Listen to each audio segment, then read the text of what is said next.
If anyone first heard the words Mech Trade Association, they'd assume it was a non-profit trade organization. They weren't wrong, but it deeply understates what a massive influence the trans-galactic behemoth exerted in every corner of human space. They regulated the development, licensing, production, sale and disposal of mechs. Pretty much the entire life cycle of a mech was in their purview, and they sometimes came to blows in order to enforce their self-proclaimed rights. Even a small, tranquil planet like Cloudy Curtain possessed a local branch of the MTA.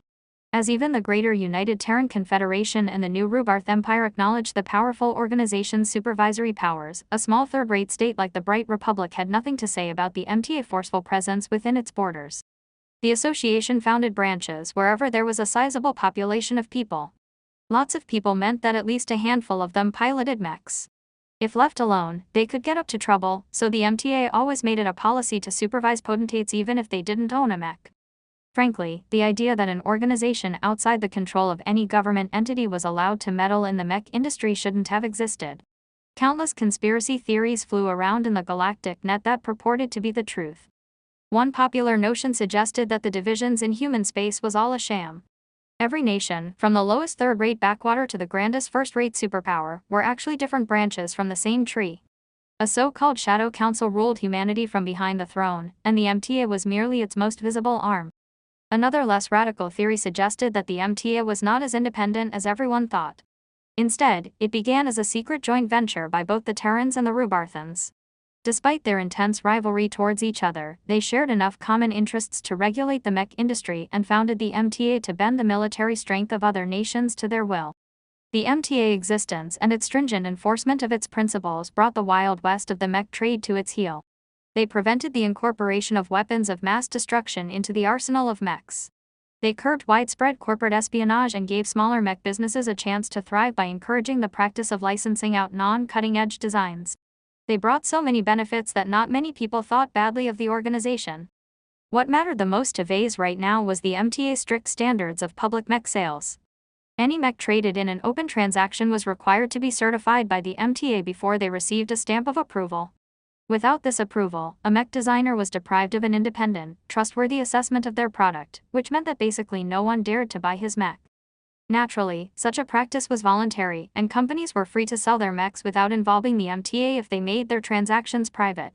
This most often happened with next-gen cutting-edge designs between top enterprises and government entities.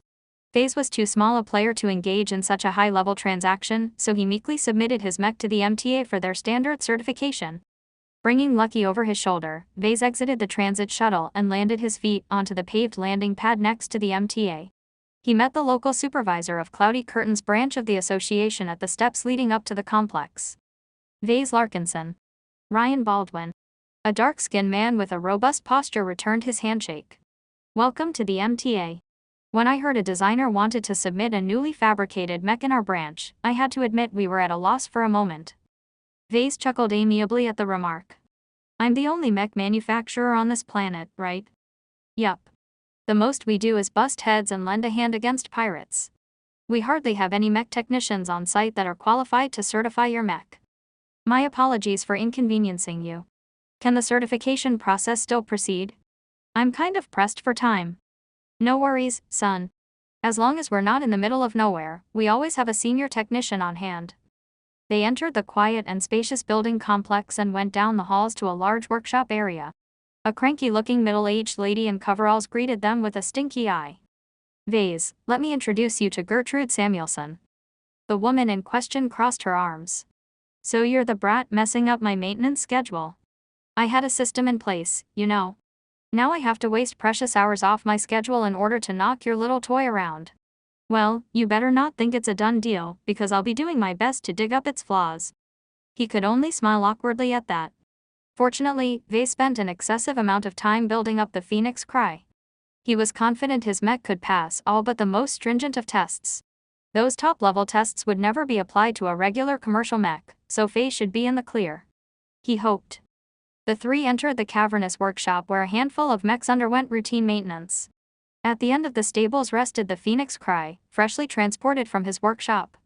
A couple of junior technicians already crawled around its chassis with several handheld instruments.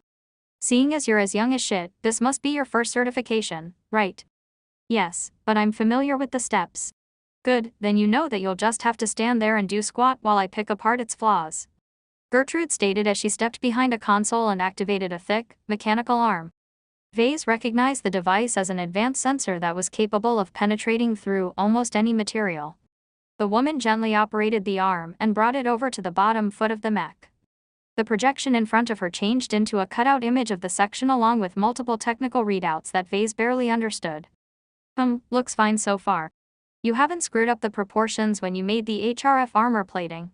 Lots of newbies trip themselves over when they work with such a highly refined material.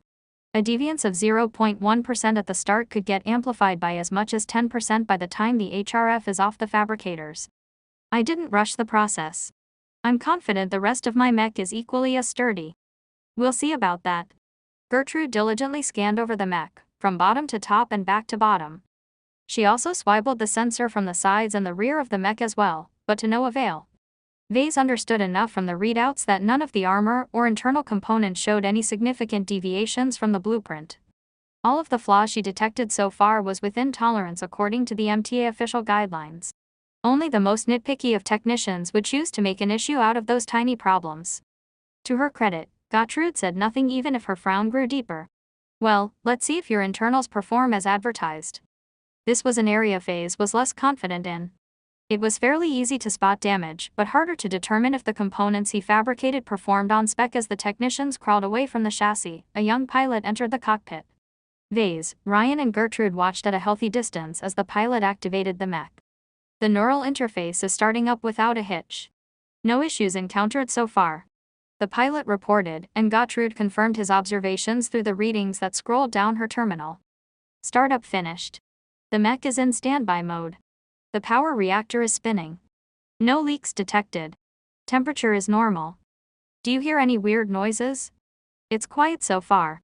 Want me to engage the engines? Hold up, I still want to test out its power management. Go run some power through the wrist-mounted laser cannons. Charge up its capacitors. Make sure the weapons remain soft-fed before you do that though. Vase watched on with Lucky as they both witnesses Gertrude trying to dig up faults. No matter how much she stressed the power system, she failed to make the mech squeal. Vase increasingly grinned wider as he realized he had nothing to fear in this aspect. His mech was mechanically sound. Despite spending 2 hours testing out the internals, the MTA came up empty with regards to things to complain about. The engines purred like a kitten while its sensors were able to capture objects from kilometers away with razor accuracy.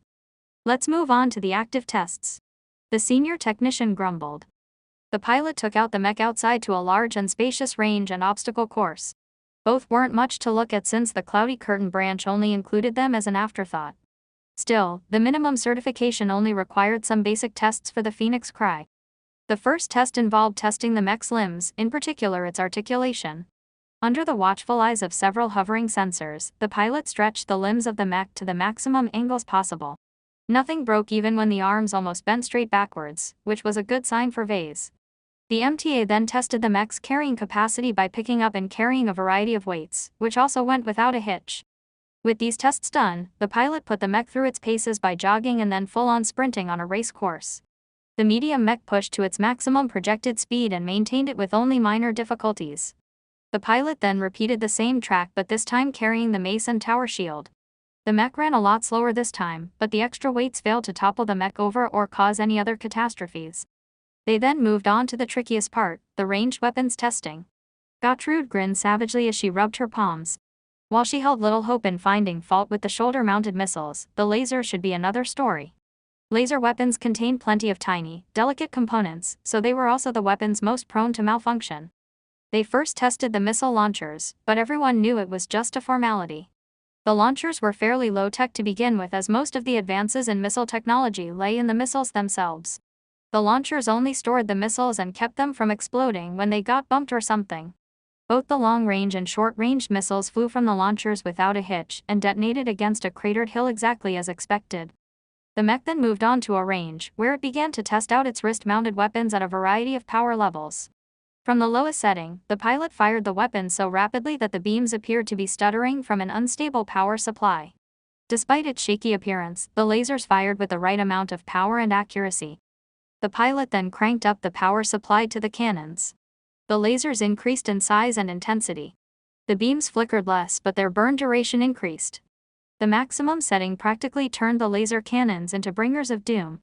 Thick beams that looked like flowing suns escaped from the barrel and bore a set of holes right through the targets on the range. At the end of the round of testing, Gertrude came out of the process with a list full of pass criteria. Without more stringent stress testing, she could not find any other opportunity to disqualify the mech. The pilot exited from the mech and jumped straight down, relying on the anti-gravity boosters in his mech suit to land as light as a feather. When the pilot reached the trio, he removed his helmet, revealing a face and skin tone almost the same as Ryan's. "How's the mech?" "It's an incredible mech, and I'm not talking about first-timers," the pilot enthusiastically replied. "I feel like I'm piloting a giant instead of a machine. The mech responds so smoothly I can't even believe it's possible for mechs to move that way." Ryan snorted at that. "That's the advanced internals of the mech at work. You've never piloted anything other than standard budget models, so I specifically brought you here to experience this new mech. Even with the difference of a generation, an advanced mech is still in a different league compared to the cheaper current-gen models. You should try to get a chance to pilot the base model. The Caesar Augustus is a real beauty besides its impracticalities." "So Gertrude, do I get your stamp of approval?" Vase asked while the father and son pair talked about the details. "It's kind of suspicious how this mech held up so well during testing. Did you even produce this mech yourself?" Gertrude asked suspiciously. As if already expecting the question, Vase shook his head and activated his comm. He sent over his logs. "You can look for yourself to see I worked on it with no one else around to assist." She didn't even look at the logs. If Vase was confident enough to send them over without a problem, then they really had nothing of note. "Very well. It is in my professional judgment that your Mark Antony variant mech has broken no rules and met all the criteria our organization has set for all publicly traded mechs. Your mech will be stamped with our seal of approval and you should receive the certificate in your mail in the next hour while I finalize my report." The resignation in the lady's tone barely registered to Vase. He only felt an incredible amount of satisfaction and relief for surviving this ordeal. Now that the MTA officially certified his mech, no obstacle remained in the long road to selling his first mech. He immediately brought up his comm and called Marcella. "Good news, my mech has just passed the MTES certification. I'll send you the files as soon as they arrive." "That's very good news." Marcella responded with a little more surprise than Vase expected. Perhaps she hadn't been very confident in his first work. "I'll arrange the express shipping on my end. The mech will arrive at Bentheim in 1.5 days." "That's good. Can you transfer the payment over as soon as it's there? I feel as if the bank is already looming over my shoulder, ready to repossess all my assets." "The credit transfer is already pending. As soon as my client receives the mech, the transfer will be approved." A heavy weight almost lifted off his shoulders. While the bank still gave him nightmares, Vase at least breathed a little easier now that the deal was essentially done. "So what's next on my plate? Have you found another client for the Mark Antony yet?" Marcella shook her head. "I've got a lot of other things on my plate, and I like to see if your first sale goes right before I find another buyer. I'd like to keep an eye on your current client for a couple of weeks to see if he has any complaints. If he finds no defects even after weeks of regular use, then I can confidently start pushing your product to my other clients." "That's good. Still, after I pay my annual interest payment, I don't have enough capital left to produce another mech. I need another advance payment in order to start producing the next batch." "That's not a bad thing for you," she said with a smile. "You deserve a holiday, and more importantly, you need some time to get your books in order. I've seen way too many startups get into trouble with the tax office due to improper accounting. Don't rely on a random AI routine downloaded from the galactic net to do your numbers. Do it yourself or hire an accountant to do so." "All right, I'll do it myself. My business is tiny and I only have one sale, so my books are very thin. Secondly, you should shore up your skills. I've seen what you did in Iron Spirit and I'm fairly impressed by the progression of your work. You've clearly improved in the short months since you first started designing mechs. Use some of the extra money you earn to get a bunch of virtual licenses and get to work expanding your repertoire. The only way a mech designer is able to advance is by pumping out new designs. I've never seen a mech designer improve by continuing to fabricate an old design." Vase nodded in agreement. "I already plan to sharpen my skills in the game when I'm not busy producing a real mech. It's a shame I won't be able to afford any production licenses. The Mark Antony will remain my sole product for quite some while." "That's okay. You're still in your first year. Just by owning the licenses you already have, you're way ahead to almost any other mech designer without any backing. If your product pans out, you can expect plenty of sales from my end, more than enough to pay off your debts and upgrade your assets. That's the power of a good product. And what if the market doesn't catch on? Then go back to the drawing board. Don't get too attached to your first design. It's merely your first and most primitive work. If it's not a winner, then improve your skills and design a new mech that fulfills the demands of the market. Alright, I've got a good idea on my coming schedule.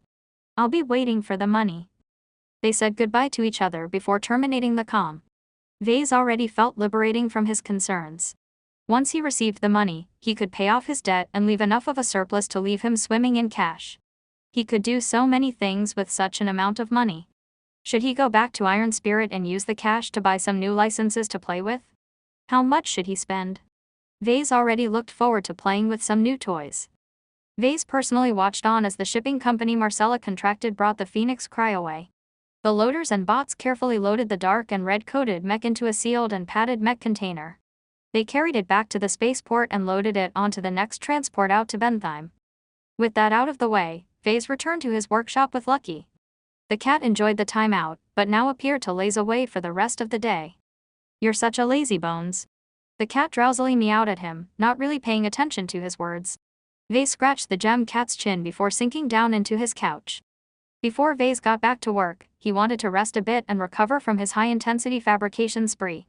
He found it exhausting to constantly pay attention to his emotional mood when he shaped the Phoenix Cry. While he thought his mech successfully radiated the kind of aura similar to the best mechs he saw in Bentheim, it still remained to be seen if it generated more sales.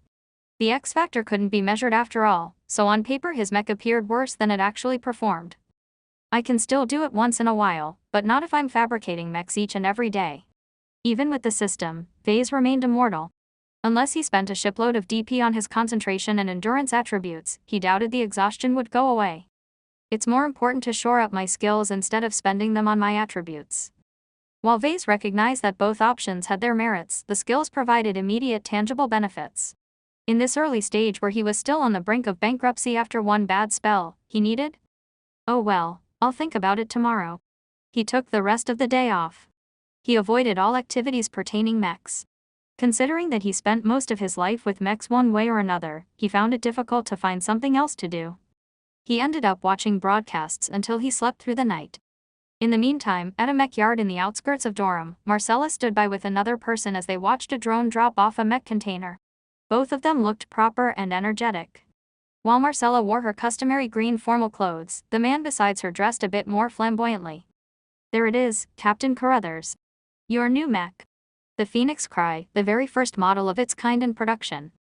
The man grunted with anticipation. "When you told me you were prepared to sell me a mech with my criteria, I couldn't believe it. There's not a lot of advanced mechs available in the local market that's viable at range and up close, especially within my price range. The wholesale armor replacement my boy has done to your mech is the reason why it's so affordable. Don't get carried away thinking you're piloting a real Caesar Augustus. I'm confident in my skills. I've taken the model out for a spin plenty of times in the simulations. I know how far I can push this mech. As long as I don't hunt after the most notorious pirates, I'll be fine. The alternative armor is also cheaper to replace. You won't be breaking the bank with this mech as long as you don't let its core be damaged."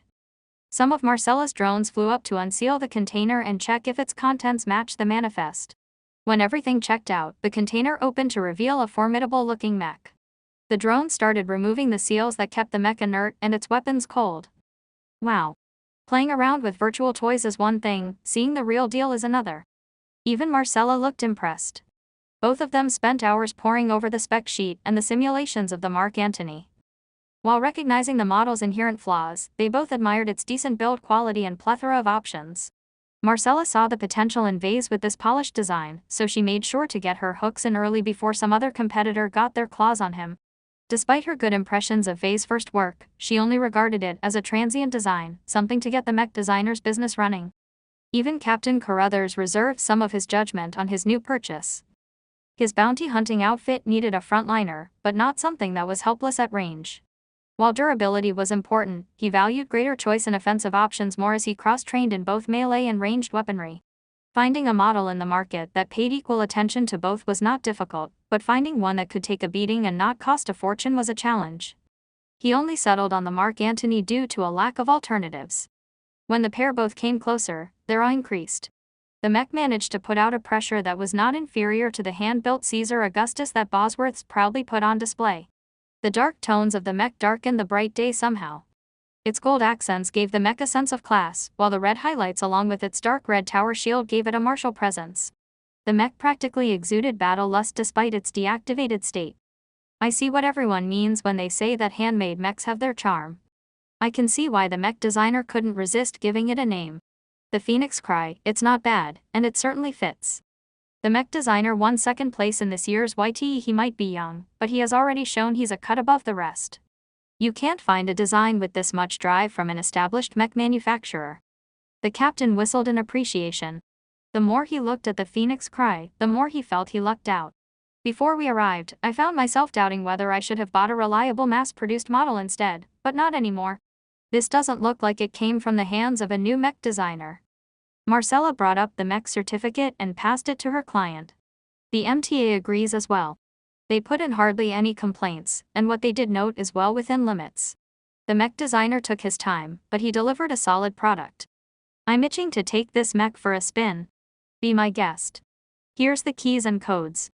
The captain took a lifter that took him up to the cockpit. He pressed a button on his key device that signaled the cockpit's locking mechanism. After receiving a valid signal, the mech's chest parted just enough to allow the cockpit to open up a hatch. The captain squeezed through the tight fit and took a seat with practiced ease. He admired the cockpit for a moment, still giddy at the thought of owning such an impressive-looking mech. The interior of the cockpit matched the grandeur befitting of a Caesar Augustus, though instead of majestic white the interior was mostly dyed in dark gray and gold. The only splash of red in the cockpit was the prominent button that booted up the mech. Carruthers hovered a finger over the lustrous gem. He took in the luxury of it all. Impressed, the designer kept up the luxury even as he charged half the price of the authentic base model. It didn't quite fit, but that hardly mattered to him. It gave him some bragging rights when he showed the mech off to his friends. The sheen of a gold plate shone just beneath the front console. Carruthers bent down in order to read the engraved words. CA1C Mark Antony. Designed solely by Vase Larkinson. Hand-fabricated solely by Vase Larkinson. Made in the Bright Republic. Production number 1. The plate added to the handmade feel of the mech. Carruthers chuckled at the sight. He got too used to seeing cheaply stamped plates recycled out of scrap in his previous mechs.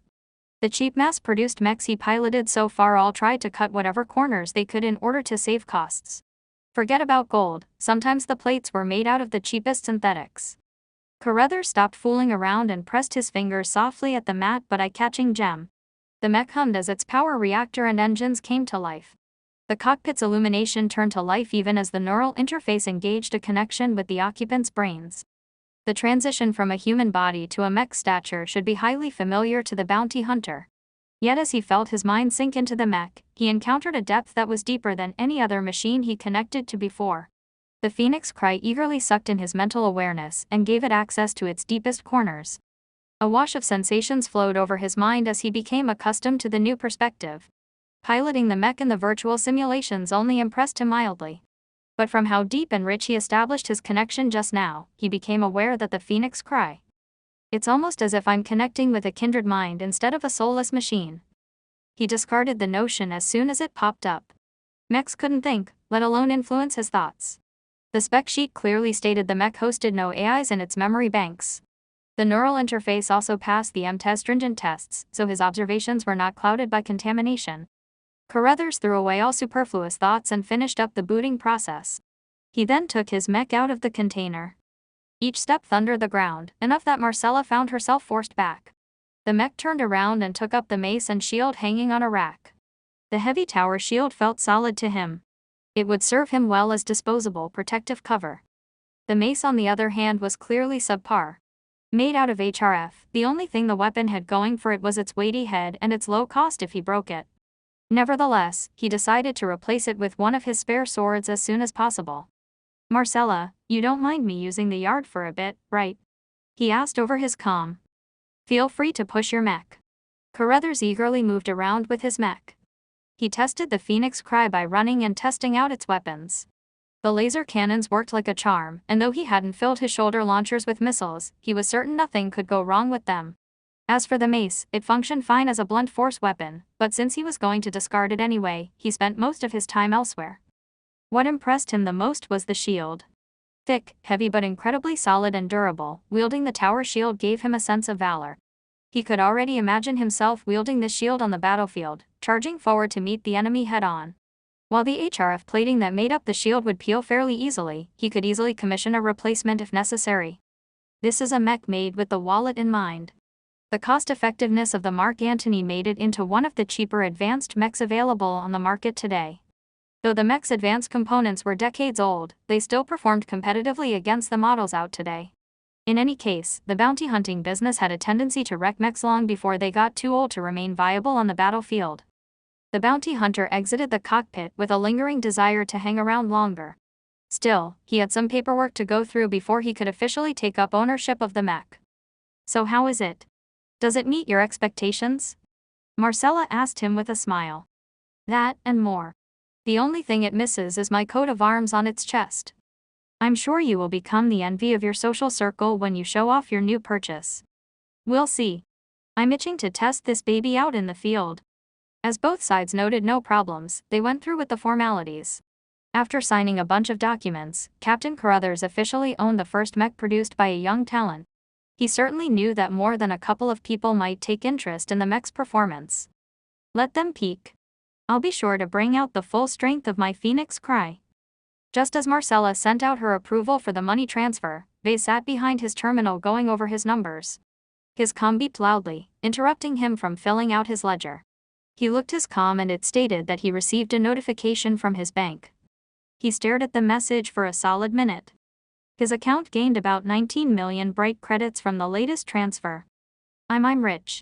Vase burst out as he laughed at the sky. "Marcella actually did it. My mech sold for 28 million credits." He received an advance of 7 million credits when he contracted Marcella to be his broker, which he spent on buying the raw materials to fabricate his internals. As for the armor, Vase used the stockpile gifted to him by the system for completing the 4th tutorial. This allowed him to skip the 11 million credits required to buy all the goods necessary to refine the HRF armor plating. His monetary gain therefore amounted to 19 million bright credits this time. For his subsequent productions, he had to put in 18 million credits to fabricate a new mech, which cut down on his profits. No more freebies from the system this time. In any case, as Vase was already working on his accounting, he inputted his latest earnings and put his balance sheet in order. The mech cost 18 million to produce but sold for 28 million, which amounted to a gross profit of 10 million credits. Marcella skimmed 2 million credits from that figure already, so that left Vase with 19 million credits in cash. The first thing he did was to transfer away 5 million credits to the bank. With only little more than 2 days left for the deadline to pass, Vase finally breathed easier once the enormous pressure from the bank disappeared. As soon as the bank returned a message to him that his obligations for the year had been met, he whooped again, waking Lucky from his nap. "Haha, this is good news, Lucky. We're not going to be kicked out on the streets." Lucky meowed disinterestedly. "I'll also be able to afford shinier minerals for you to snack on." That caught the gem cat's attention. Lucky immediately jumped from the couch and acted cute by rubbing its body against his legs. After a short hug, Vase went back to his financial statement. Unfortunately, not all of the numbers he got resulted in good news. From the 14 million credits that remained, Vase lacked the necessary funds required to produce another Mark Antony independently. He still remained dependent on Marcella's services, specifically her ability to demand a down payment from her buyers to fund the production of their new mechs. "I hope she won't have too much trouble with this condition." Furthermore, if Vase wanted to budget his money responsibly, he should reserve some of his cash and put it into his piggy bank for future needs. Considering his looming financial burden, paying back the 350 million credits he owed the bank was a minor priority. His perspectives already changed after his first transaction. Now that he showed off his ability to run a viable business, the bank should be easing off on him as well.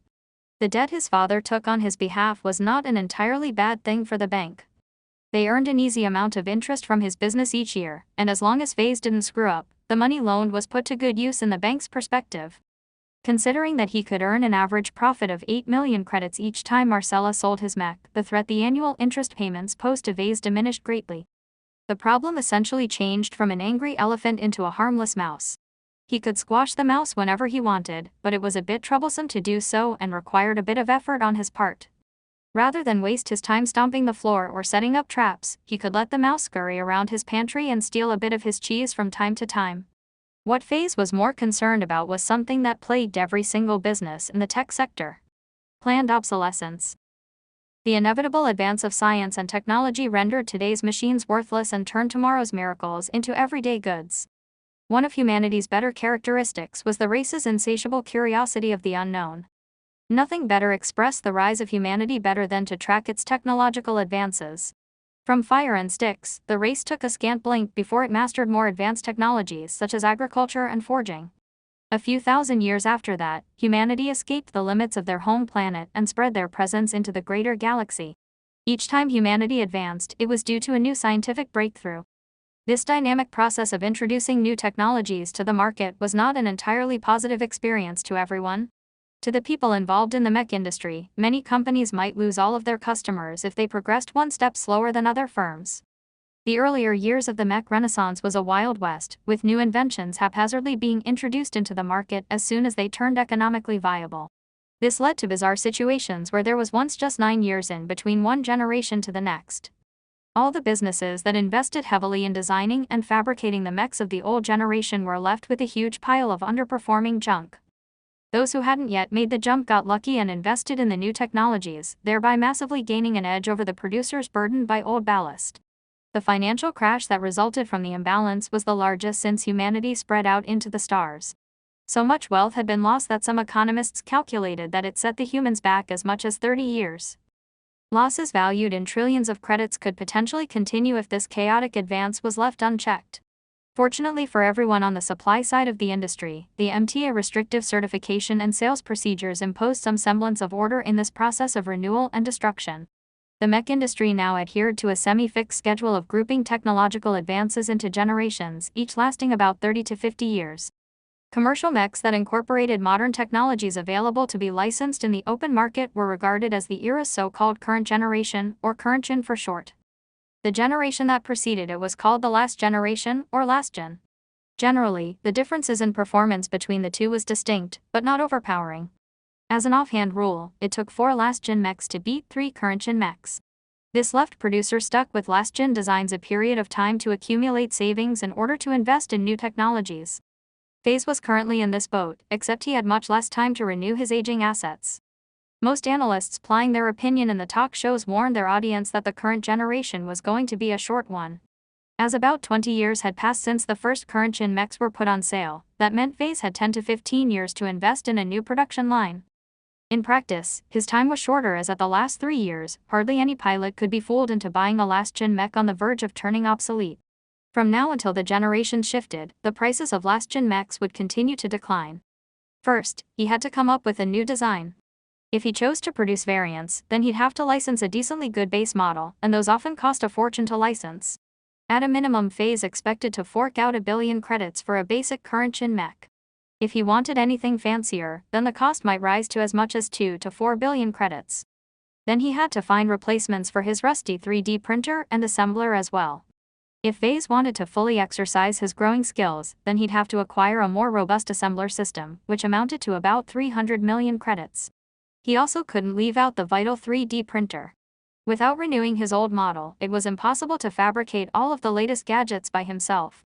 A small but premium model could set FaZe back by 700 million credits at a minimum.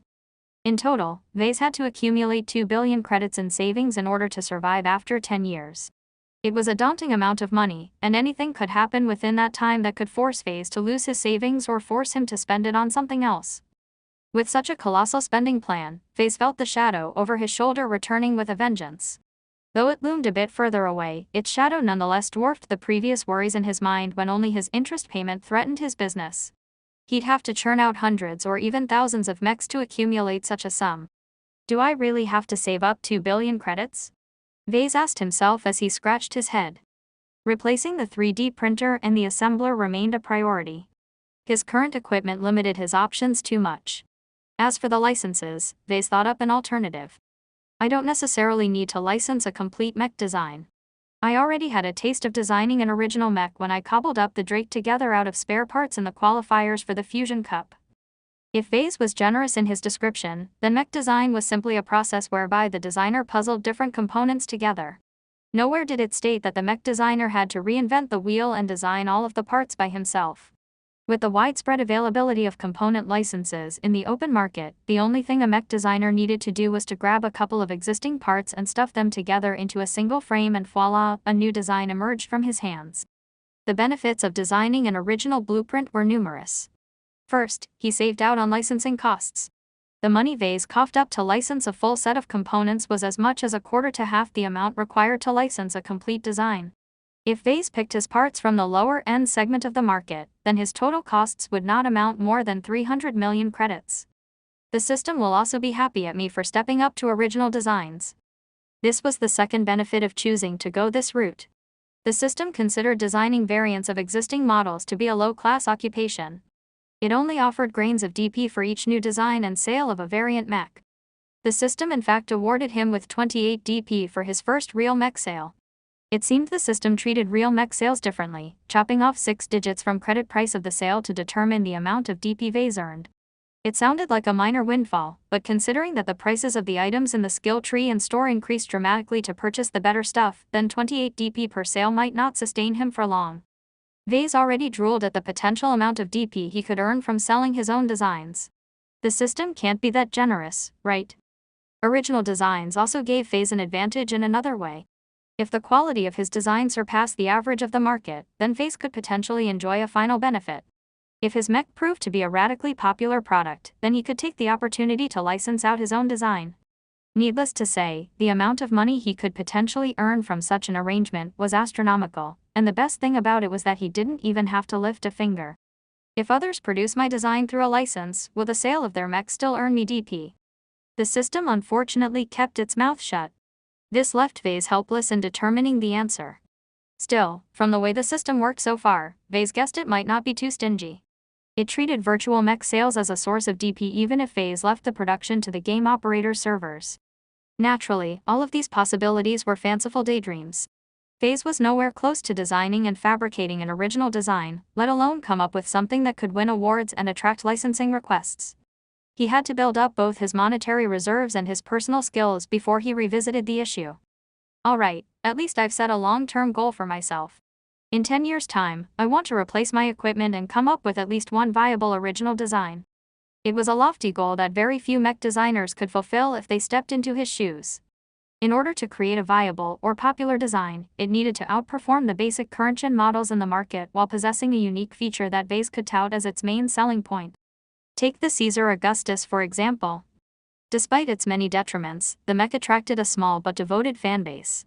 The old design achieved this success by relying on its unique points, that being the merging of outstanding defense with flexible events. Coming up with a design that performed marginally better than the mainstream models wasn't enough. If Vase wanted to stand out with a design just like Jason Kozlowski had all those years ago, then he had to incorporate something unique only to him in his work. He had to specialize. His consideration in this area excluded the X factor. Not only was such an elusive concept difficult to perceive, Vase also lacked the means to advance his skills in this area with his design points. Rather than throw himself against a wall trying to make something invisible as his selling point, he'd rather focus on improving something that his customer could touch and see. The question is, what will my specialization look like? Vase already considered this question once before. He chose to focus on developing his ability to design light and medium mechs. But that still included too much possibilities. He risked scattering his focus if he cast too wide a net. He had to narrow down his future aspirations in order to come up with a realistic spending plan for his DP. Looking at the massive skill tree wouldn't help due to the plethora of choices it offered. No, Vase had to decide from his heart. Only by pursuing a path he fully invested into could he take it to the end. Let's leave out the options that I won't be pursuing. First off, he flatly ruled out the exotic developments. He lacked the background to start messing around with building a mech from organic materials or experimenting with juggernauts. Next, he ruled out heavy mechs. While developing such a hugely expensive mech might offer great returns, the amount of investment required to master all of its systems took too long. Usually teams of mech designers pooled their respective specialties in order to develop a viable heavy mech design. Now that he was left with the basics, Vase further narrowed down his scope by leaving out weapon systems. The development of lasers, cannons, missiles and sophisticated melee weapons was a discipline in itself. As the technologies behind these weapons were already quite mature, it took an exorbitant amount of effort to squeeze out a few drops of improvement. He risked neglecting his foundational skills if he diverted too much effort in improving his weapons development. It was better to leave this area to the professionals and rely on licensing. Only an extraordinary genius like the polymath could keep up with all the developments and even advance the field with her own efforts. People almost couldn't count how many patents Claire Gramza registered. Everyone was convinced she earned more money from licensing out her technology than selling her mechs. Vase took inspiration from another star designer instead. The armorer brilliantly carved a spot at the very top by developing the best armor for his mechs. Tons of enthusiastic mech pilots with a bit of money to spare flocked to his products. While his mechs might not excel too much in other areas, the mere fact that a mech designed by Raul Mendoza cut back on casualties by as much as 50% was a miracle in itself. Pilots always valued their lives. Focusing on just armor might not be good enough. His starting point was lower than anyone else. To achieve measurable success in the field, he had to develop his skills pretty deeply in order to compete against geniuses who specialized in armor at the start of their education. Vase already had a taste of the immense disparity when he competed against Edwin McKinney in the finals of the Fusion Cup. Instead, Vase took his idea on another track. Working with the Fantasia models and well as the Caesar Augustus allowed him to glean certain insights into the challenge of balancing protection with speed. His interests ignited when he considered the beautiful way Jason employed the armor on the Augustus.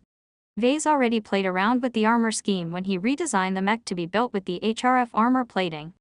I think I'd enjoy the process of developing my own armor schemes. Trying to achieve the greatest amount of protection without sacrificing speed is an eternal dilemma every mech designer faced. Instead of taking the route the armorer took and try to achieve the absolute best protection, Vase only needed to develop something good enough while allowing the mech to maintain most of its speed. This fit in the quintessential design scheme that underpinned medium mechs, so Vase decidedly left out light mechs in his future plans. Many designers with a better foundation than Vase have tried to make advanced in both speed and armor. Most of them failed miserably, while the rest eked out mediocre earnings with designs that marginally performed better than the competition. While he could also fall flat, he still possessed one thing many others lacked: the system. Only up to this moment did he open his skill tree. He first glanced at the skills involved with developing medium armor. It was a broad and intricate tree that offered paths that specialized in either weight reduction or maximum protection, along with many other choices such as signals absorption and self-repair alloys. Vase was spoiled for choice. It will scatter my focus a bit if I want to walk down multiple branches of this tree, but the benefits will be remarkable once I build up my basic competencies in my specialization. The first step in his plan started with producing a more faithful rendition of Caesar Augustus. The Mark Antony might be a good mech for its price, it nonetheless bastardized the original intentions of the mech. If he applied good quality armor instead of the cheap stuff, then he would be able to design more expensive mechs. I'll be able to charge a much higher price with my premium designs. The pilots that fall into this segment don't care as much about saving every penny. My profit margins will swell as a result. Higher profits resulted in higher investment. He'd be able to acquire new licenses and replace his old gear much faster as a result. Vase needed to work briskly in order to stay ahead of the transition into the next generation of mechs. Vase already formed a bold medium-term plan to make this dream into a reality. He could invest in a dedicated armor fabrication machine. While the 3D printer was an incredibly advanced piece of technology, it remained a product born out of compromises. It had to focus its capabilities on producing uniform slabs of armor plating as well as tiny, delicate parts. By acquiring a machine dedicated solely in producing armor, Vase could achieve much better results with much less effort. At a conservative estimate, such a machine could cost 600 million credits, but that could be halved as the next generation loomed closer.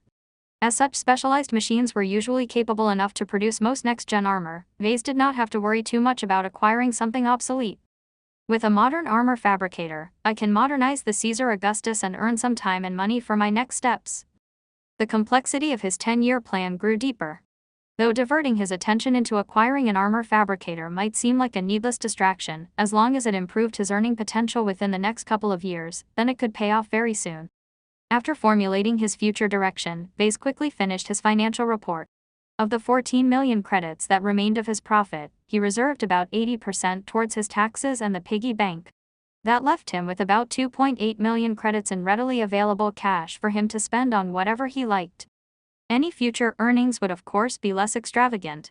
With an average profit of 8 million credits per sale, he'd have to reserve 6.4 million credits off that sum, leaving him with only 1.6 million credits as play money. While that might sound like an incredible amount of wealth to a commoner, a mech designer always had more things to spend his money on. The cost of virtual licenses and Iron Spirit ran up pretty fast as the star rating increased.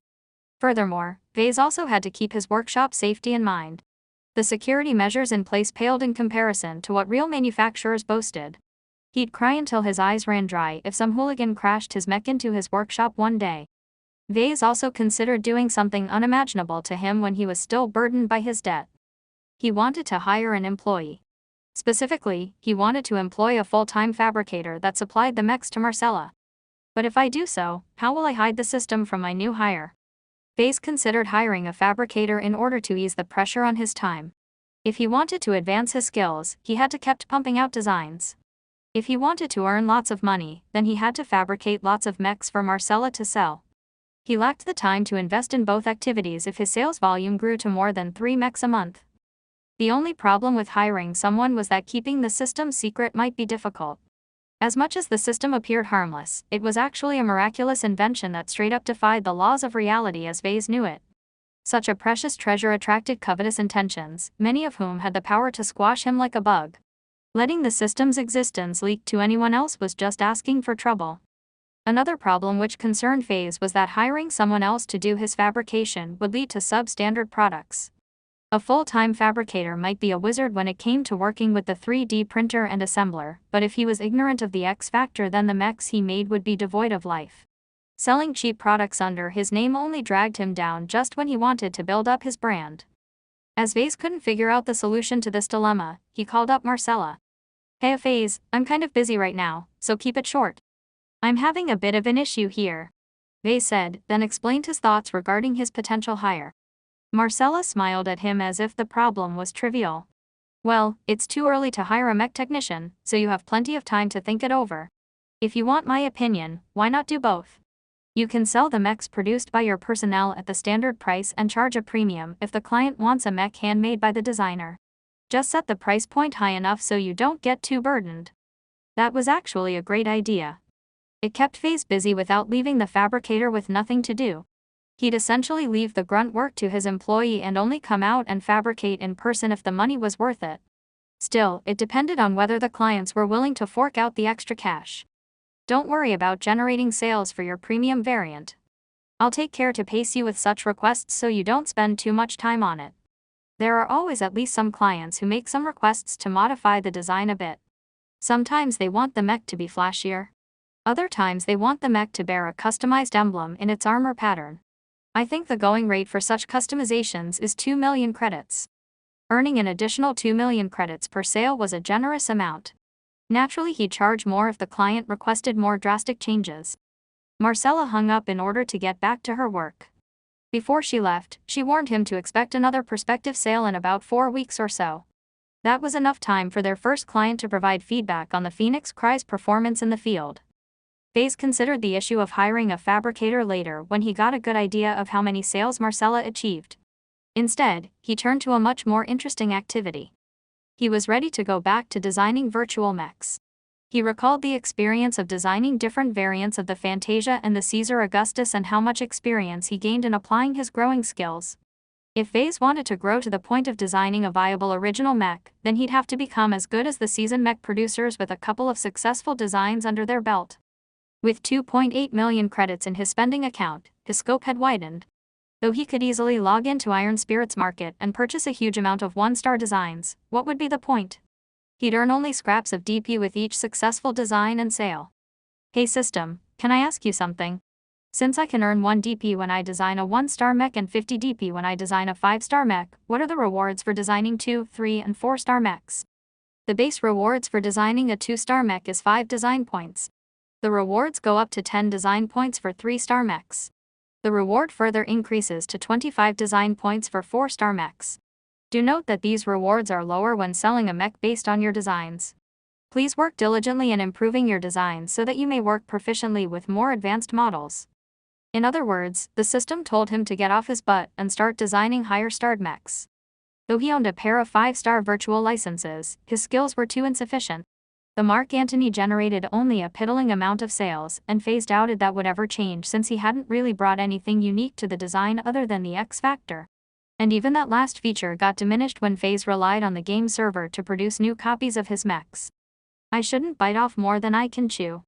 Obsessing over the Caesar Augustus will just warp me into Kozlowski's design philosophy. I should keep an open mind and develop my own principles.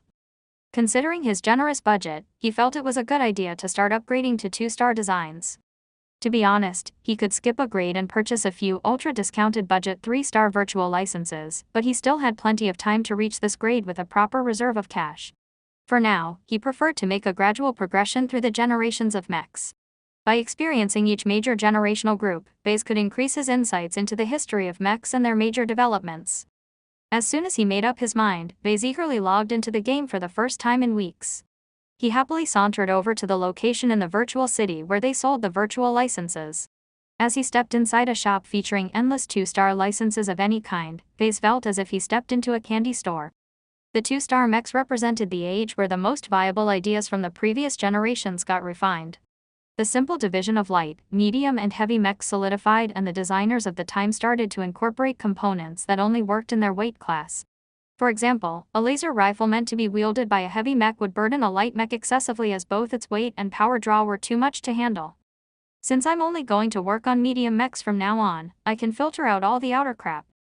The projection of mechs and components on sale lost much of its clutter. That's better. The crowded view thinned out again when he removed the variants. He wasn't going to produce a variant of a variant, that was just stupid. FaZe started to browse the mech designs first. If he wanted to design a new variant, then the choice of the base model was of utmost importance. The previous times, he got handed out a model from the system. This was the first time he actually had a choice in determining his future direction. He considered getting his hands on an animal-shaped mechs. The bird and mammal-shaped mechs that started to feature in the 2-star generations incorporated design philosophies that largely extended to today. If he wanted to branch out his mech range to something other than bipedal mechs, then right now was the perfect opportunity to do so. Animal mechs are much less popular than their humanoid counterparts. While I don't face as much competition, my clientele also won't be as diverse. Going by the potential sales he could generate, then FaZe was not optimistic in excelling at designing animal mechs. The mech designers who worked with such abnormal mechs usually put their whole careers into optimizing such designs. As someone who only intended to dabble with the unusual designs, he could never make a living out of it by half-assing his efforts. Thus, FaZe filtered out anything other than humanoid mechs, leaving him with plenty of choices but without any distractions. What would be the best mech to work on first? If he wanted to work on balancing armor and speed, it was best to start with an extreme. Mechs that already featured a pretty good compromise between the two were hard to improve and easy to screw up. He'd rather get his hands on a medium mech that was fast but lightly armored or a mech that was well armored but slow. Since I already worked on the Caesar Augustus, I already have some experience working with heavier mechs. FaZe removed the mechs above a certain tonnage from his display. This finally produced a much more general overview of available designs. He guessed that he had a couple of hundred mechs to choose from, which was daunting but not too overwhelming. The choice of mechs didn't matter except for price. Most 1-star mech licenses cost about 100,000 credits to acquire. The virtual licenses for 2-star mechs jumped up to an average of 1 million credits already. And the 3-star mech licenses could only be acquired if you were prepared to cough up at least 5 million credits. The prices the game demanded for its virtual licenses reflected the actual value of acquiring them. If a mech designer possessed some talent, he could earn back the money from his designs. The low amount of upfront investment was ideal for impoverished mech designers to earn a decent living with their skills. As someone who already owned his own workshop and sold an actual mech, FaZe wasn't in it for the money. While the extra income might be nice, he was more interested in earning DP. By pricing his designs low, he could ensure a higher volume of sales compared to those who relied on their designs to earn a living. Why bother trying to milk some credits in-game when I can earn a couple of millions with each mech I sell? Discounting mechs worked best when the base price of the model was high. FaZe cut out the economy and mainstream models and was left with only the premium mech designs. The prices of these mechs were all fairly high, which made them less popular to the older teenagers and untrained potentates who muddled in the 2-star range.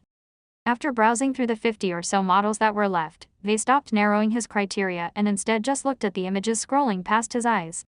His attention caught a glimpse of a reflection. He zoomed in on the mech. A shiny chrome mech came into view. The Globe L-Star Corporation's Octagon 0225C. Its reflective surface caught the eye, but not in a good way. Such a metallic surface offered no additional protection against any damage types and only influenced enemies to target the mechs first. Perhaps aware of this tendency, the original designer of the mech focused on making the mech as agile as possible. Though he cut down on a lot of armor near the joints and other weak points, it made the mech exceptionally limber and could even perform some acrobatic stunts pilots would never even dare on a regular medium mech. Interesting. It's going to be fairly tough to upgrade this mech's armor without negatively influencing its range of motion. The challenge of designing an improved variant of this base model intrigued Phase. While he always focused a bit on speed in his other models, he applied it mainly on movement speed. How fast a mech could get from point A to point B. Agility was a different concept entirely. It involved combining wide range of motion with fast-moving limb reactions to turn a mech into a dodging champion. Thinly armored simian mechs often specialized in these kinds of designs. The hunched-over posture and their strengthened arms afforded these ape-like mechs exceptional stability even when they jumped and crawled around forests and complex urban environments. As for agility-focused humanoid mechs, they relied on sophisticated internals instead of mechanical design in order to stay upright. The Octagon featured the most advanced gyroscope of its generation to maintain its balance even as it dodged left and right. That was the main reason the mech got such a high price tag. As for its other specs, the mech performed fairly average. Its speed was respectable, but not as good as dedicated sprinters. The armor was nothing to get excited for, but it did the job except when it came to the joints. The Octagon came with a standard loadout of 2 heated knives and a spear that could also be thrown in an emergency. Most pilots who bought this mech also added in a pistol or a submachine gun in order to turn the mech into a good close-range skirmisher. All in all, the Octagon possessed plenty of character. Vase liked whoever designed this mech, as he was not afraid to break some rules in order to achieve a unique result. He added the virtual license of this mech to his shopping cart. That's 650,000 credits down the drain. Now I should add some components to complement this design. The shiny chrome job defined this base model. While it did not entirely fit with modern aesthetics, Vase preferred to keep its shiny exterior. That didn't mean his choice of replacement armor was restricted. He merely had to add an extra step to his production process by painting his mechs with a reflective coating. His choice of armor had to meet certain criteria. First, it had to offer more protection at the same amount of weight. Second, it should be effective without stacking too many layers. Some armor systems only worked properly if they surpassed a minimum amount of thickness. The Octagon's main feature was its agility, and putting on too much weight negated that advantage. His search turned up some intriguing results. First up was the Grayson Incorporated Flexiplate Alpha Mark III. He found one experimental armor composite that featured a certain amount of flexibility in its plating. It was as bendable as a thick piece of rubber and excelled in absorbing shocks from kinetic impacts. It sounded perfect for developing better armor around vulnerable joints, and was in fact often employed in such a manner. To complement the other portions of armor, he looked up the Grayson Incorporated Square Plate Mark I, a modular armor system of the same company. These types of armors were often employed on lighter mechs, but the system he looked at was specifically designed for medium mechs. It was a pain to mold such an armor system on a mech due to the demands it imposed on the positioning of its plating. However, it gave a significant advantage to a mech if well designed. Conventional armor plating used form-fitting plates to cover up a mech's internal frame. If implemented well, they offered close to the maximum theoretical amount of protection to that section for its weight and thickness. However, if a piece of plating suffered damage, it may still be adhered to the mech while turning out to be functionally useless. If a mech suffered moderate damage throughout its entire frame, such deadweight only slowed the mech down while leaving its internals vulnerable. Modular armor systems aim to counteract this situation by designing their plating around uniform shapes of squares or hexagons. It made the mech look a little angular or bumpy, but offered a great amount of freedom in shedding its damaged layers. The more damage a mech sustained, the more plates it shed, thus the less weight it had to haul everywhere. This provided mechs with modular armor a distinct advantage in the later stages of a battle. Naturally, such a system came with its own trade-offs, or else it would have been much more popular today. The fixed shapes of its plating were only partially variable in size. The square plate only featured 3 different sizes. 1 big plate for chest armor and the like, 1 medium plate for arms and limbs, and 1 smaller plate for tricky angles and fingers. Working with these 3 shapes made any mech variant lose their most optimal armor scheme. That and other factors cause modular armor systems to be able to absorb less damage than their conventional equivalent. It has a pretty good performance anyway despite that point. FaZe concluded. He hadn't worked with modular armor before, but was highly intrigued by its possibilities. Modular armor was one of the best solutions out today that attempted to marry together armor with speed. If FaZe was serious about developing his specialization in this area, then he couldn't avoid working with this nifty invention. Adding both the flexiplate and the square plate to his shopping list increased his bill by 150,000 credits. FaZe had enough for one session now. He wanted to exercise his mind right away and was unwilling to consider replacing other components before he learned more about the Octagon mech. A total of 800,000 credits disappeared from his bank account by the time FaZe acquired the 3 virtual licenses. The difference in costs compared to 1-star mechs daunted any novice mech designer. He was working in a whole other stage now, and the consequences of screw-ups rose by a significant fraction. Luckily he already possessed real experience working with the equivalent of a 5-star mech, so FaZe maintained his confidence. Working with modular armor posed unique challenges to the mech designer. To visualize the problems the designer faced, imagine being handed a square or rectangular piece of paper. If you were told to make a cylinder out of the paper, you could easily bend it in a way so that one end of the paper touched the other end. What resulted was a pretty good cylinder with a cutout in the same of a circle. What if instead of a big piece of paper, you got handed some cardboard instead? And not just one piece, but many smaller pieces that you weren't allowed to bend. With a bit of tape, you could approach the shape of a cylinder with square pieces of cardboard, but the cross-section wouldn't look as smooth as a circle anymore. It would look like a many-sided shape that only approximated a circle. The same concept applied to working with modular armor as opposed to conventional armor. Modern 3D printers and armor fabricators could miraculously produce armor plates in virtually any complex shape. It could mold something as thick as an entire chest plate to something as delicate as the armor around a mech's fingers. A lot of this flexibility was lost when working with modular armor. Even the most masterful designs always left out gaps and other inefficiencies. Having purchased the Octagon medium mech together with the flexiplate and the square plate, FaZe left the game and loaded the designs into the mech designer system.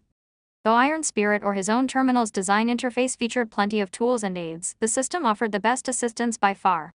If FaZe had to guess, the designer module of the system was at least 200 years ahead of the most advanced design software on the market. He possessed a devastating advantage against his competitors, and he'd be a fool to neglect its many tools. Oh wait, before I start designing, it's best if I spend all my remaining DP. FaZe reminded himself as he remembered he still possessed around 900 DP.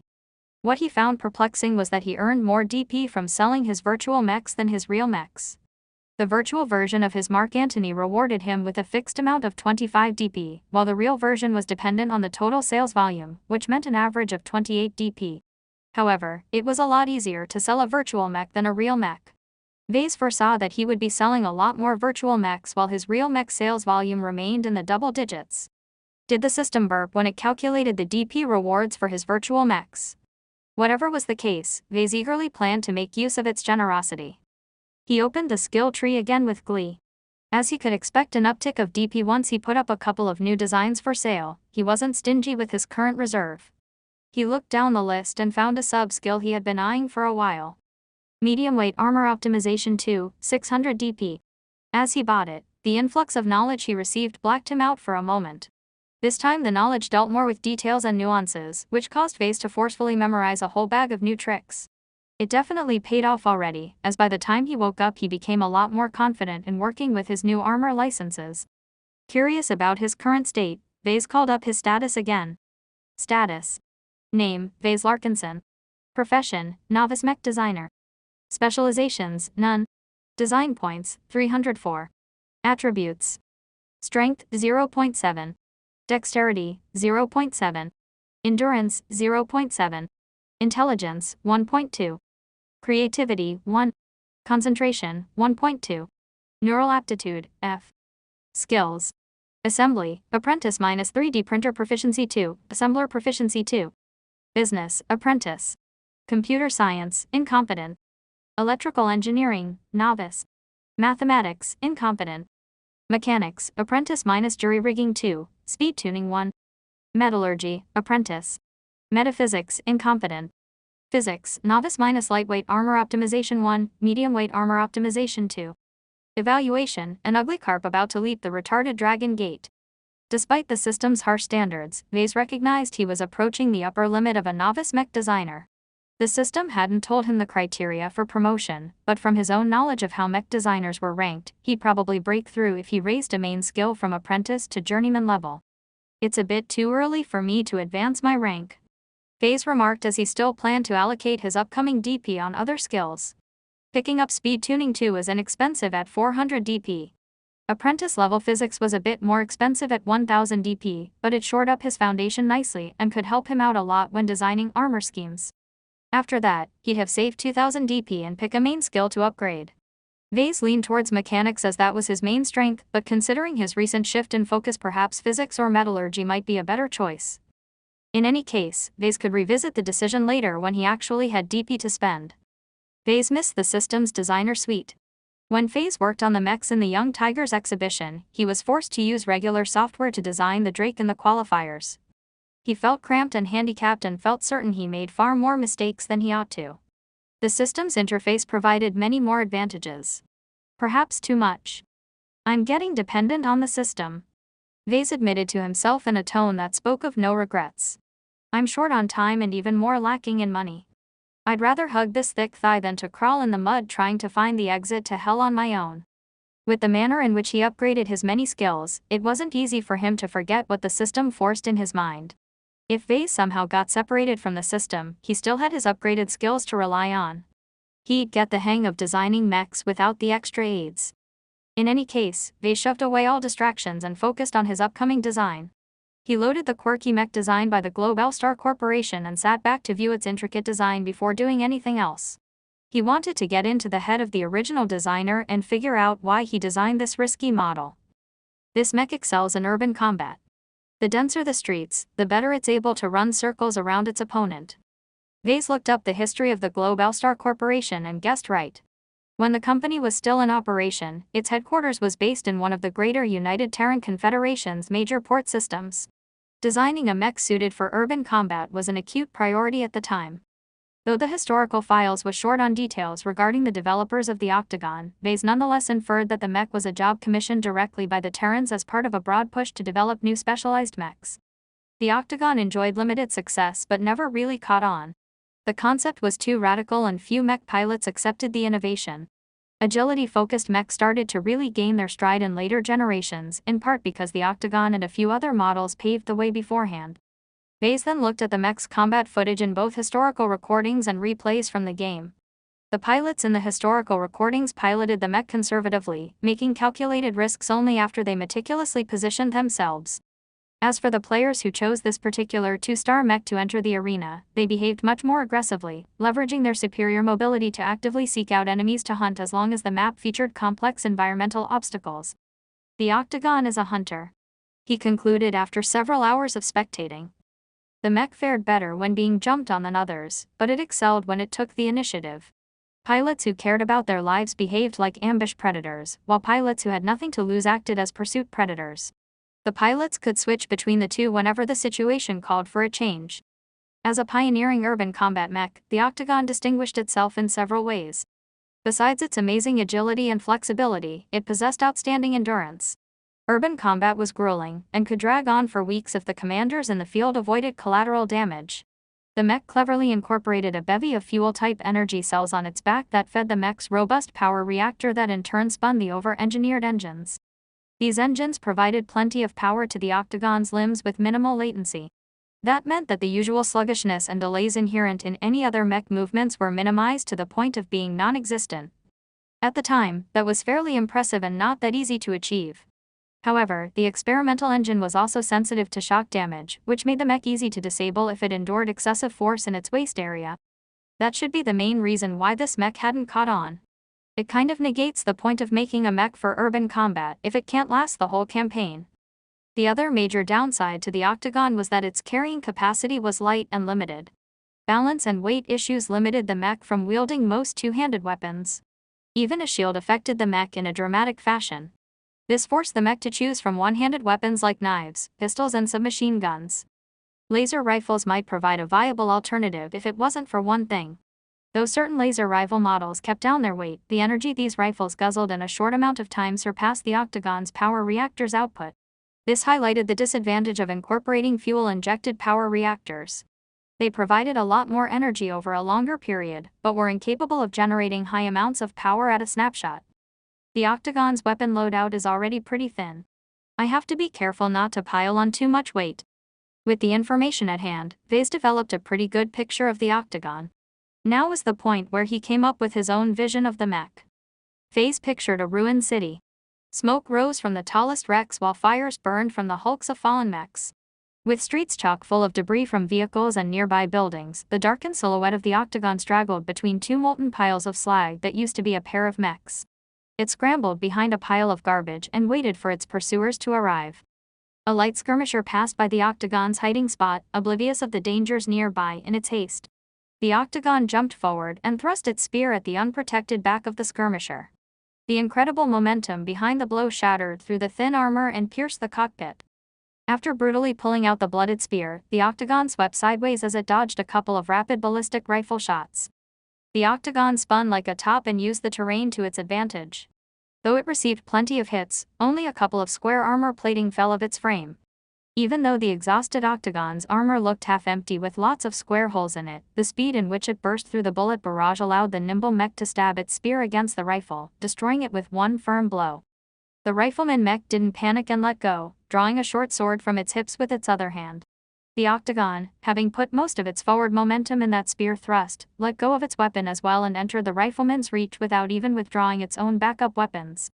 Instead, in a feat of amazing piloting, it ducked when the sword swiped at it and reached the rifleman's side. With the flank wide open, the rifleman could only allow the Octagon to kick to the side, dealing critical damage to its knee joint. The loss of balance that resulted from the blow left it unable to leverage its sword. This gave the Octagon enough time to retrieve a heated knife who stabbed it in the back. The two mechs fell, both pilots downed within a minute. The Octagon left the battlefield without a word and dived deeper into the fallen city, hunting and seeking more prey to devour. Vase emerged from the vision with a bright light in his eyes. With the information he gathered so far, he envisioned an idea how to shape his own variant. His first spin on the Octagon would be an overall enhancement of the base model. He wanted to retain the savage nature of the Octagon and preserve its hunting instincts. While the mech excellent in energy efficiency, its armor could not keep up. Therefore Vase needed to redesign the Octagon's armor scheme and somehow make a comprehensive improvement while not impacting the mech's speed and agility too much. Vase stripped the Octagon's standard armor and started from scratch. The mech's internals looked skinny and lighter than a normal medium mech. It bordered the weight class of a light mech. With his upgraded medium armor optimization too, Vase developed several perspective armor schemes in which to clad the naked Octagon frame. If he maximized the number of larger plates, Vase was able to offer a great amount of protection. However, use of too many oversized plates also increased the gaps in the armor as he was forced to make it less form-fitting. Using smaller plates allowed Vase to conform the armor closer to the internal frame. While this increased the variant's mobility, a bunch of smaller plates plainly offered less overall protection than a single large plate. He therefore spent roughly a day to draft an armor scheme that fell in between. Using his enhanced skill, he cleverly employed the square plate at subtle angles, never letting a single surface lay completely flat. This introduced a slightly disorienting pattern to the mech. The different angles allowed the mech to ablate incoming damage a little better. However, it risked pooling damage towards the troughs of the armor surface. To solve this hidden problem, Vase added extra armor underneath the square plate layers. He enhanced critical portions of the square-like wireframe that held the plates together with flexiplate. The bendable armor could be formed in such a way to squeeze between any contours, making it trivially easy to design airtight fits that added a layer of protection between the top armor and the internals. The flexiplate's amazing shock absorption also gave the new variant more resistance to damage that resulted from employing tight turns and risky falls. The system's tools helped ease the delicate design work, but since it involved making on-the-spot judgments, Vase had his share of heavy lifting. It took 2 days to come up with a 2-layered structure where thin layers of flexiplate cushioned the heavier layers of square plate. It took longer than he thought due to the added challenge in maintaining a single vision for his new variant. Without enhancing his concentration and endurance, it remained a chore for him to keep his intent sharp. As the X-Factor was his only real specialty so far, Vase could not skip such a small but useful advantage. He wanted to improve his ability to impart the X factor in his mechs. What would a mech look like if it achieved an A+ rating for the X factor? The galaxy will shift when that happens. Vase jokingly thought. It would be the birth of a god. Still, Vase thought it was unlikely for such a fantasy to come to life. Despite being half convinced that mechs do possess the capability to exhibit signs of life, he doubted it reached the extent imagined in apocalyptic scenarios. His best result achieved a C score. The budding designer hoped he could break past his record with his new Octagon variant. After affirming his motivation, Vase dove into his work once more and refined the armor scheme again. The armor he produced so far was a little on the heavy side, and he hadn't even designed the fittings for the joints. Step by step, the shape of a prowler came into existence. Vase looked at the 5th iteration of the Octagon's radically redesigned armor scheme. He spent a week to come this far. The main changes he made involved setting plates in certain oblique angles that made it easier to deflect damage instead of taking it head-on. The use of subtle angles and a ribbed pattern made the mech appear as if it wore a crocodile skin. Incorporating such an unusual armor scheme came with a major disadvantage. By stacking the armor plates at an angle, Vase needed to incorporate more armor in the same surface area than if he stacked the plates at a flat angle. It was like using a pack of cards to make a house of cards instead of just placing them side by side. One method maximized the surface area, while the other method increased the density. In order to keep down the Octagon's weight, Vase was required to shave off the amount of square plate armor layers and skimp down on the flexiplate. After all this work, I don't think the mech's armor has improved very much. Vase sighed. The dramatic improvements he anticipated hadn't come true. Physical limitations simply couldn't be bypassed no matter how many tricks he employed. Still, it's impressive enough that its ability to absorb damage is improved by 5% or so without impacting its agility. It came at a significant cost. The square plate armor that he liberally used was more expensive than the Octagon stock armor while actually providing a slightly lesser amount of protection. If Vase wasn't insistent on using a modular armor system, he could have made much higher gains with alternative armoring. Through his work, Vase felt he was missing an ingredient to make his ideas work. An invisible wall stopped his efforts in completely harmonizing the armor with improved protection while avoiding too many speed reductions. This is a more complex problem than I thought, he concluded, and admitted that he underestimated the difficulties in conjuring up a magical solution that no one had ever thought about. I'm too burned out to work any further on this design. He noticed a difference when he worked on the Octagon. When he worked on his 2 best products, the Fantasia IIR Seraphim and the Cossi I Mark Anthony, he worked on them with a great amount of passion to the point of ignoring difficult-to-solve defects in their design. That was especially the case concerning the Seraphim, which he whipped up in record time very early in his career. If Vase revisited the Seraphim, he might just die from embarrassment from all the faults he left in the design. Yet Vase felt none of his pride for the design diminishing. The Seraphim was a successful product, and a handful of young Bronze League players enjoyed their time with it. The design possessed a spark of life. Could he say the same for his latest project? Vase estimated if he forcefully grinded out a new variant off the Octagon, he'd end up with a pile of junk. He learned something new today. No matter how much you focus your mind on a single intent, it didn't replace real capability. His skills needed to keep up with the image in his mind. He revisited the image he kept in his mind. He wanted to design a hunter, a predator of the streets, one that could match the range of motion of apes while being able to fight like a human. He eluded all pursuit and instead chose to pursue his enemies. None could survive a blow they couldn't see coming. It's missing a stealth option, Vase realized, then scratched his head. The 2-star generation of mechs offered more mature options for stealth, but they still had their flaws. It cost a lot of credits to purchase a license that was only effective in a very small range. He couldn't justify the expenditure in a pure cost-to-benefit judgment. But my feelings say it needs this option. The original Octagon made do without stealth. In highly urbanized environments, metal was everywhere, from the structures to the vehicles and even the pipes running underneath the streets. All these obstacles severely hindered certain sensors, but not all of them. If an Octagon managed its heat and footsteps well, it could sneak up behind its prey or let them pass its hiding spot without detection. It's too slow though. Vase noticed the hole in such a tactic. There's no way the Octagon can jump on an alert opponent. In real-life situations, mech pilots never knew how many opponents were on the battlefield. That wasn't the case with arena-style matches, as the game always gave a team an equal amount of opponents. With such information in hand, the pilots would never let their guard down if they haven't killed the expected number of adversaries. There's no way I am getting out of this without buying a stealth module. Vase let out a resigned sigh and followed his instincts. It kept nagging at him to plug this hole. He exited the designer and turned to his desk terminal. He booted up Iron Spirit and visited the 2-star section of the market. He skipped all of the other goodies in his sight and focused solely on the stealth components. When it came to hiding mechs from the senses of others, the market offered many options. None of them were perfect, but all of them cost a fortune. The particle ejector was the cheapest option. It worked by throwing a bunch of specialized particles in the air and let it spread wide and other to overwhelm his opponents with false readings. Specialized anchoring incorporated in the minute particles allowed them to hover in the air for an extended amount of time. The problem with such an approach was that it did not distinguish between friend or foe. You were likely to blind yourself and your allies if you pumped a lot of junk in the air. It also pretty much announced to the enemy that you lurked nearby and wished to come close and jump at them. Furthermore, the particles followed the wind and could be blown away easily in certain situations despite their anchoring. Another option involved employing active sensor countermeasures such as ECM. They came in many flavors and sometimes could do a lot of things at once. They could pump out noise that disabled certain long-range sensors. They could project a fake mech a distance away, or they could produce many identical mechs in a small area to make it seem a single mech came in a big group.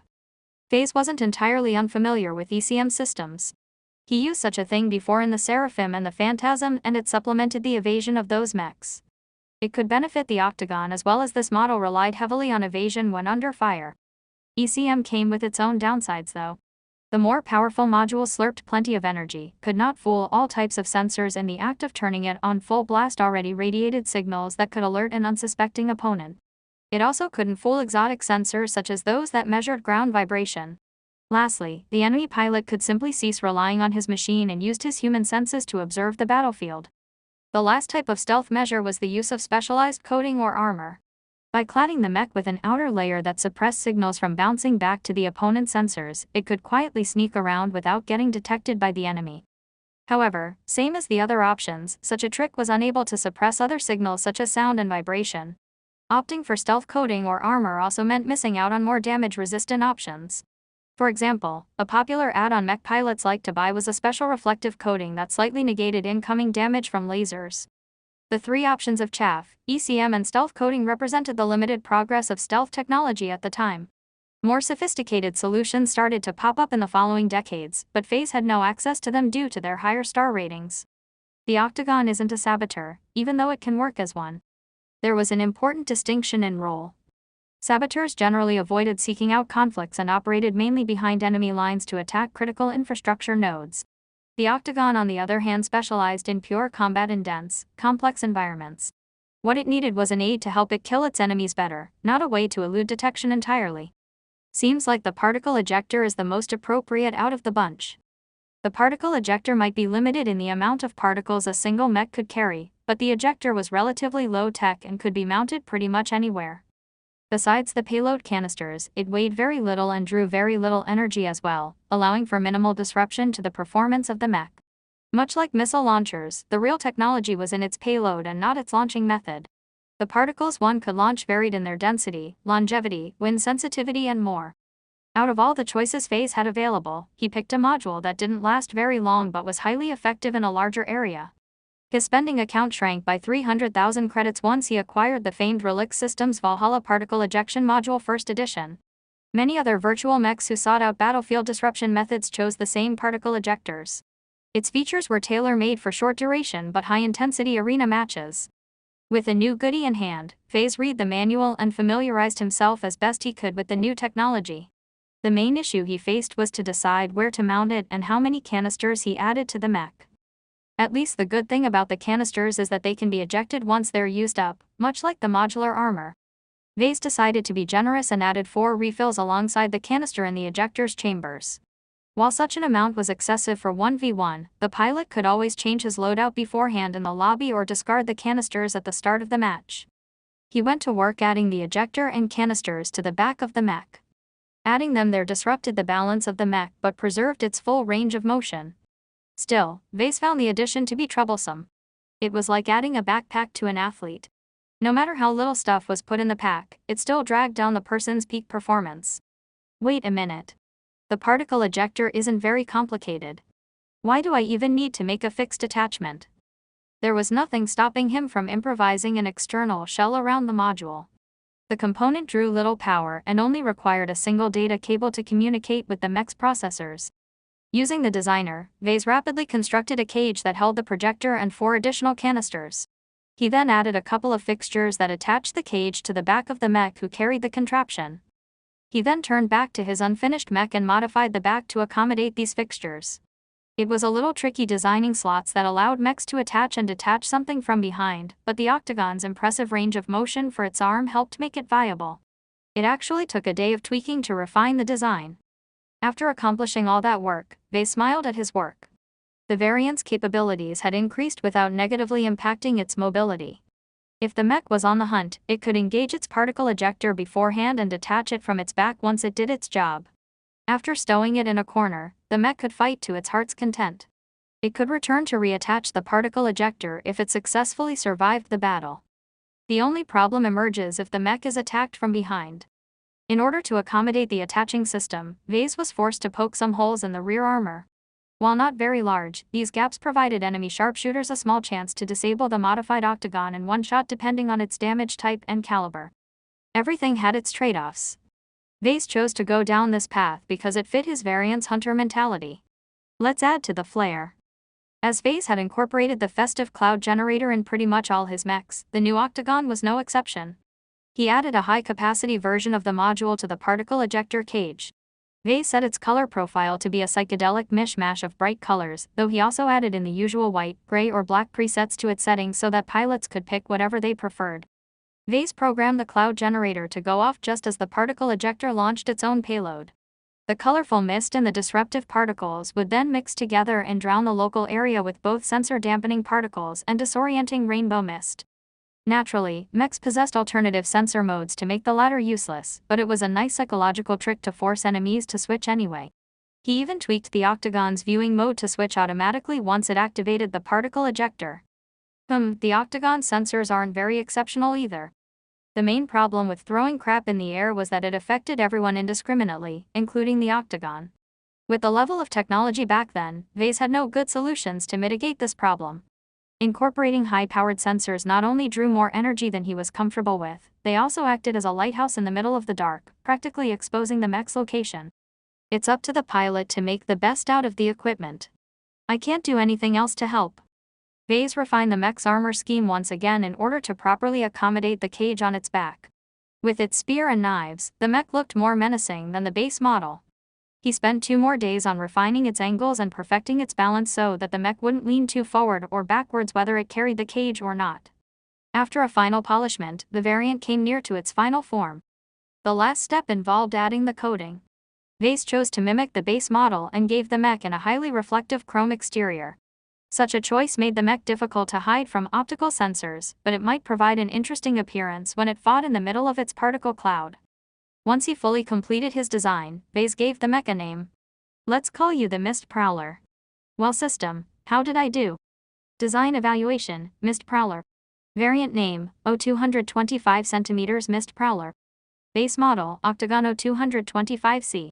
Original manufacturer, Global-Star Corporation. Weight classification, medium light.